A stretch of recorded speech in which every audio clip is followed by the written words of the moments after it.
Les surveillants de prison de Saint-Martin-de-Ré mobilisés à l'appel de l'intersyndicale après l'agression de deux de leurs collègues hier à la prison de Condé-sur-Sarthe dans l'Orne.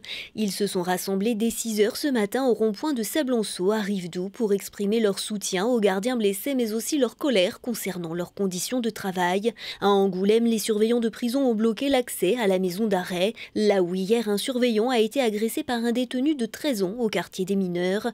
À Saint-Martin-de-Ré, Angoulême ou encore Gradignan, le message des surveillants de prison reste le même. Ils demandent des moyens supplémentaires pour assurer leur mission. D'autres actions sont prévues dans les jours à venir. Les Pyrénées-Atlantiques placées en vigilance orange au vent violent depuis la mi-journée jusqu'à demain matin 6 h.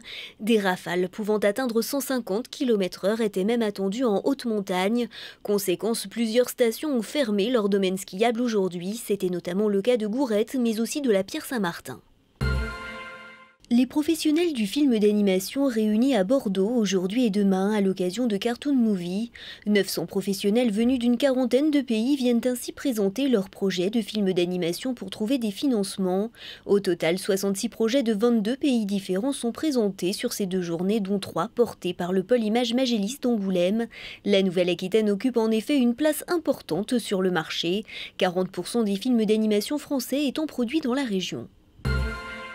900 000, c'est le nombre de passagers transportés chaque année par le réseau de cars Transpérigord qui dessert 111 communes. Pour assurer son développement, le réseau mise notamment sur la proximité de la région avec Paris grâce aux 2 heures de TGV qui relient la capitale à Angoulême. Le réseau Transpérigord a donc développé sa ligne Périgueux-Angoulême afin d'attirer une clientèle professionnelle à des prix imbattables. L'autre raison du succès de fréquentation du réseau, c'est le transport scolaire. Les jeunes représentent 83% du nombre total de voyageurs. 2300 scolaires utilisent ainsi chaque jour les 16 lignes du réseau Transpérigord. C'est le dernier bâtiment à sortir de terre sur le front de mer de Lacanau.